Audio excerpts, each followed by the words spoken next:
बच्चों, future focus में आपका स्वागत है। हमने पिछली वीडियो में आपको गृह विज्ञान का 7वीं कक्षा का पाठ 1 पढ़ाया था। आइए इस वीडियो में उसका अभ्यास करते हैं। आइए शुरू करते हैं। तो पाठ 1 कक्षा 7वीं संतुलित भोजन अभ्यास। उचित विकल्प का चयन करके सही का चिन्ह लगाओ। हरी पत्तेदार सब्जियों से मुख्य रूप से पोषक तत्व प्राप्त होता है। पहला लौह तत्व विटामिन के, विटामिन ई, विटामिन डी। आपको इसमें से सही उत्तर चुनना है। हरी पत्तेदार सब्जियों से मुख्य रूप से पोषक तत्व प्राप्त होता है लौह तत्व। आगे बढ़ते हैं। विटामिन डी की प्राप्ति का सरलतम स्रोत है। पहला है दाल, चावल, अनार, सूर्य का प्रकाश। आपको इनमें से सही विकल्प चुनना है। तो विटामिन डी की प्राप्ति का सरलतम स्रोत सूर्य का प्रकाश है। आगे बढ़ते हैं। लौह तत्व प्राप्ति का स्रोत है अनार, घी, दूध, चीनी। लौह तत्व प्राप्ति का स्रोत है घी। आगे बढ़ते हैं। मनुष्य शरीर में जल का प्रतिशत होता है 40, 50, 60, 70। तो मनुष्य शरीर में जल का प्रतिशत होता है 70। आगे बढ़ते हैं। प्रत्येक के सामने सही अथवा गलत का चिन्ह लगाओ।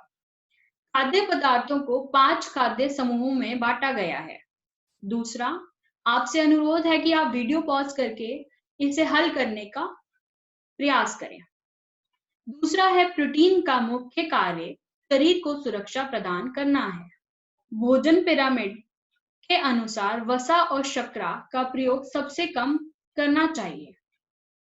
दालों में प्रोटीन पाया जाता है।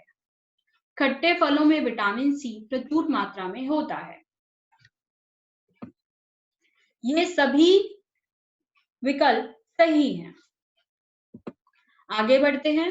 उचित मिलान करो। अनाज, हमारे पहला आता है अनाज, दूसरा दालें, वसा, फल, सब्जियां। अरहर, दूसरे कॉलम में अरहर, राजमा, मक्खन, घी। ग है बाजरा, चावल। घ है आलू, अरबी।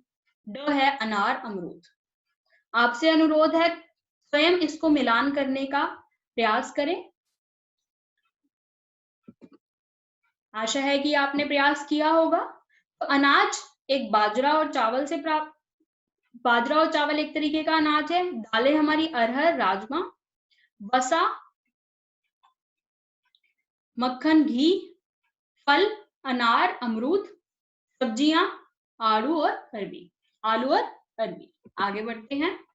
लघु उत्तरीय प्रश्न। संतुलित भोजन किसे कहते हैं?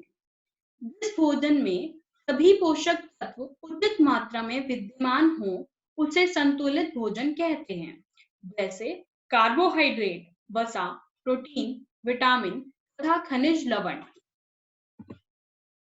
5 खाद्य समूह और उनसे प्राप्त होने वाले पोषक तत्वों के नाम लिखो।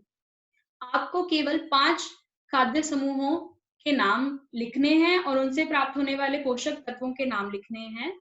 हम आपको सारे खाद्य समूह बता देते हैं। पहला है अनाज। तो अनाज से हमें प्रोटीन और विटामिन बी समूह तथा लौह तत्व प्रचुर मात्रा में प्राप्त होते हैं तथा इनसे हमें कार्बोहाइड्रेट और रेशे भी प्राप्त होते हैं। दूसरा आता है दालें और फलियां।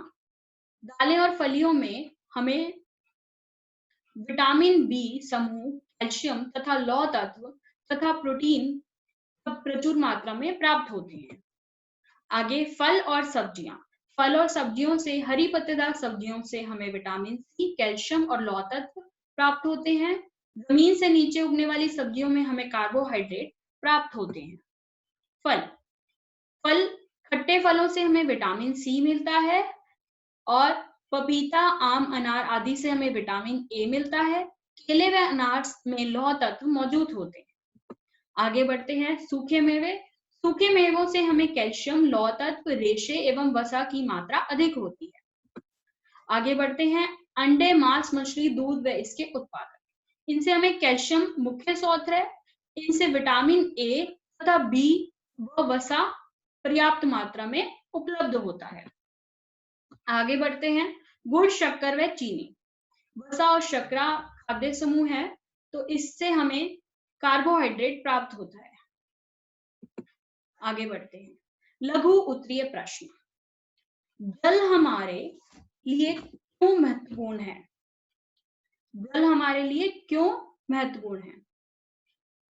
तो जल हम भोजन को तरल बनाकर आवश्यक पोषक तत्वों को विभिन्न अंगों तक पहुंचाने का कार्य करता है तथा अपशिष्ट पदार्थों को मल मूत्र या पसीने के रूप में बाहर निकालता है। इसलिए हमारे को जल आवश्यक है, महत्वपूर्ण है। आगे बढ़ते हैं।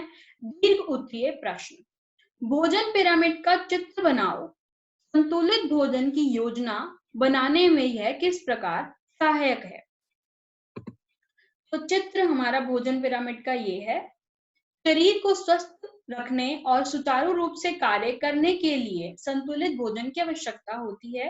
पिरामिड में स्पष्ट है कि शीर्ष पर दर्शाए गए खाद्य पदार्थों को निचले भाग में दर्शाए गए खाद्य पदार्थों की तुलना में कम खाना चाहिए, यानी कि वसा, तेल, चीनी और नमक कम मात्रा में खाना चाहिए और चावल या इससे जुड़े खाद्य पदार्थ पूरे दिन में 5 से 7 बार सेवन करने चाहिए।